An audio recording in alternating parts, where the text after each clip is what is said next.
بسم الله الرحمن الرحيم. الحمد لله رب العالمين، والصلاة والسلام على سيد المرسلين وعلى آله وأصحابه وأزواجه وذرياته أجمعين. قال النبي صلى الله تعالى عليه وسلم: من قال به صدقة ومن عمل به أجيرا ومن حكم به عدلا ومن دعا إليه هدى إلى صراط مستقيم. حضرات، سب سے پہلے اپنی گفتگو کے آغاز سے پہلے میں ان نوجوانوں کو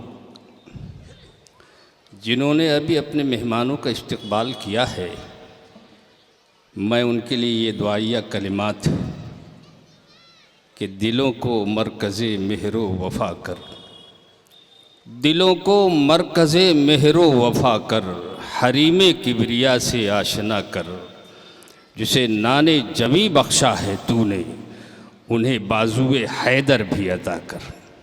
حضرات، یہ قرآن کی محفل ہے، اور قرآن کی محفل تو بڑے قسمت کے لوگ سجاتے ہیں، اور حسن اتفاق ہے کہ جمعیت علماء شہر مئو بلکہ ضلع مئو کی طرف سے آج کا یہ خوبصورت پروگرام محفل قرات اور نعت نبی صلی اللہ تعالیٰ علیہ وسلم کی نسبت سے منعقد ہوا ہے. انتہائی مبارکباد ہیں وہ لوگ جنہوں نے اس محفل کو سجایا اور سنوارا ہے، اور میں اس محفل قرات میں آنے والے تمام حضرات کا، تمام معززین کا، تمام باوقار علماء کرام کا، اور لوح دل پہ محفوظ کرنے والے حفاظ کرام، مزامیر آل داؤد کی یاد دلانے والے قراء اعظام، اور حضرت حسان کی روایت کو زندہ کرنے والے شعراء اسلام، دانشوران قوم و ملت، سبھی کو میں سبھی کی خدمت میں ہدیہ سلام پیش کرتا ہوں، اور اسی کے ساتھ میں تہہ دل سے اپنے معززین، اپنے مہمانان کرام کا استقبال کرتا ہوں. حضرات، یہ اللہ کا کلام ہے، اور یہ اللہ کا کلام کتنا معزز، کتنا معظم اور کتنا بابرکت ہے. علامہ ابن کثیر رحمۃ اللہ علیہ فرماتے ہیں کہ ایک آیت مجھ پہ ایسی نازل ہوئی کہ حضرت سلیمان علیہ السلام کے سوا یہ آیت کسی اور نبی پہ نازل نہیں ہوئی. وہ آیت کیا ہے؟ بسم اللہ الرحمن الرحیم. فرماتے کہ جب یہ آیت اتری تو بادل مشرق کی طرف چھٹ گئے، ہوائیں ساکن ہو گئی، سمندر ٹھہر گیا، اور پرندوں نے بولنا چھوڑ دیا، اور فرمایا رب ذوالجلال نے قسم ہے میری عزت و جلال کی کہ یہ آیت جس چیز پہ پڑھ دی جائے گی اس میں برکت ہو. تو حضرات، یہ اہمیت ہے اس آیت کی، اور یہ آیت اس میں 19 حروف ہیں. فرمایا کہ جو ان 19 یعنی بسم اللہ الرحمن الرحیم پڑھے گا، 19 جو داروغہ ہیں جہنم کے، ان سے بھی تحفظ اور بچاؤ اور ڈھال ہو جائے گا. حضرات، ہم اپنے کام کو، کسی بھی کام کو شروع کریں تو بسم اللہ الرحمن الرحیم پڑھ کر کے شروع کریں. ہم بھول جاتے ہیں، جب ہم کوئی کام کرتے ہیں تو ہم بسم اللہ الرحمن الرحیم بھول جاتے ہیں. یہ تو قرآن اللہ کا ایسا کلام ہے. حضرت امام احمد ابن حنبل رحمۃ اللہ علیہ نے خواب میں رب ذوالجلال کو دیکھا. کیا کیفیت ہوگی یہ تو وہی جانے. پوچھا رب سے، کیف اتقرب بکا، میں آپ کا قرب کیسے حاصل کر سکتا ہوں؟ اللہ رب العزت نے کہا میرے کلام کی تلاوت سے. فرمایا بفہمن او بلا فہمن بغیر فہمن، سمجھ کر کے پڑھوں یا بغیر سمجھے پڑھوں۔ اللہ نے کہا میرا تو کلام اتنا بابرکت ہے کہ جیسے بھی جو کوئی پڑھ لے گا نا اس کو ثواب ملے گا۔ اس قرآن میں جمیع العلم فی القرآن لیکن تقاصر عنہ افہام الرجال، اس قرآن میں اللہ نے تمام علوم کو سمیٹ دیا ہے، لیکن انسانی عقلیں ان کو سمجھنے سے قاصر ہے۔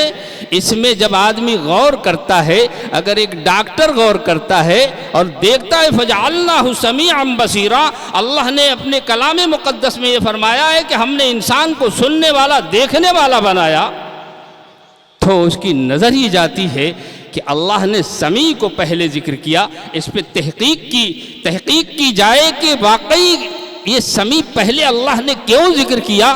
جب تحقیق کی تو معلوم ہوا کہ انسان کے اعضاء میں سب سے پہلے کان انسان کا بنتا ہے۔